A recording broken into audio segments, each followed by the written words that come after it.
Hello, and welcome to my presentation on the Model View Controller. To briefly introduce the Model View Controller, it is a software design pattern that is used by developers for both the planning and execution of building web applications. Many open source frameworks that you likely have heard of follow its architecture, including Angular, Bootstrap, Django, and Ruby on Rails. This pattern is foundational in web and mobile development, making it a crucial approach for organizing complex applications. The Model View Controller supports modular development and aligns well with agile practices, enabling iterative updates and scalability. Its popularity has led to widespread adoption and strong community support, with many resources, libraries, and extensions available to enhance Model View Controller-based frameworks. Learning about the Model View Controller is essential for developers, as it opens doors to valuable tools and ecosystems used widely across industries. Dr. K already touched on the Model View Controller in Module 9.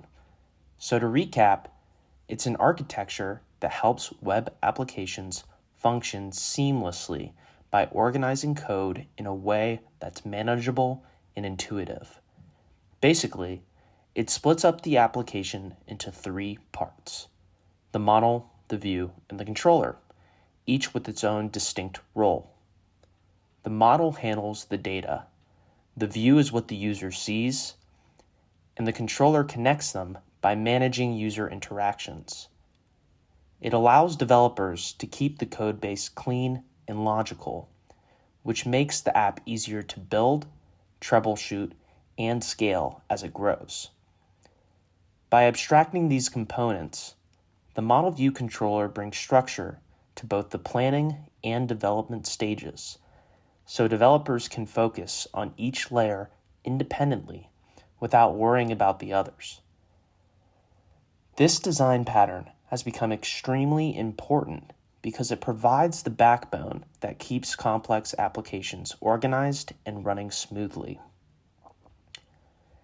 To give some background about the Model View Controller, it was introduced by Tryggve Reinskog in 1979 to help manage interactions between users and computers. According to Alan Kay, who led development on the first modern windowed computer desktop interface in the object-oriented programming language Smalltalk, the original motivation behind the Model View Controller was to allow creation of a graphical interface for any object. After web browsers were introduced in the 90s, people were quick to notice that they needed to become more user-friendly. Using the Model View Controller architecture became crucial in improving user experiences with graphical user interfaces when controlling large and complex data sets. The model holds a lot of responsibilities, including local data storage, state management, storing user input, retrieving data from the database, and performing other tasks that are necessary for an application's functionality. The model is completely independent of the user interface and what information the user is shown.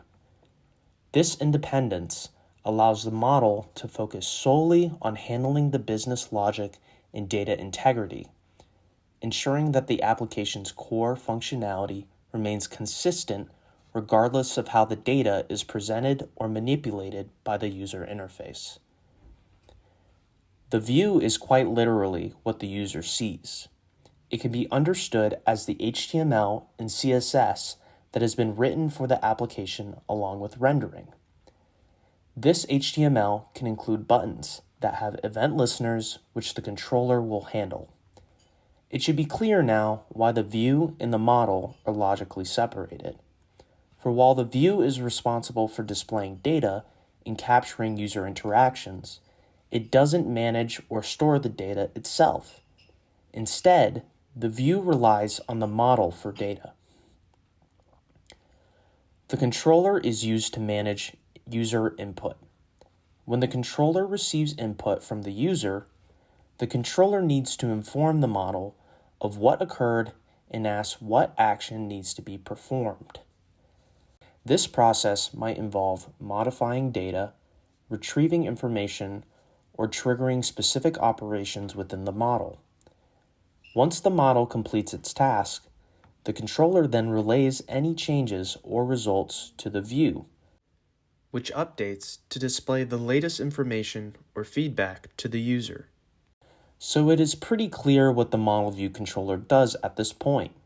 However, this architecture does not have to be used for applications to work properly. This raises the question, why do we need to use it? Please pause here and take a moment to think about all of the reasons why it is fairly essential for web applications.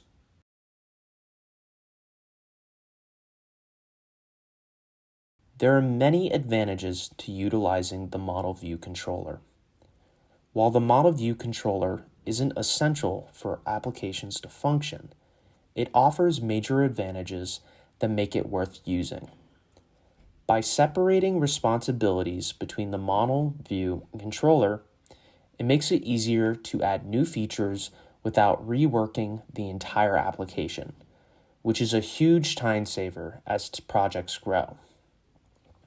This structure also supports scalability, allowing developers to upgrade or expand specific layers. For example, adding a new database for the model or optimizing the view for mobile without impacting the rest. The model view controller also promotes reusability, as components like data models or controllers can be shared across different parts of an application or even reused in other projects.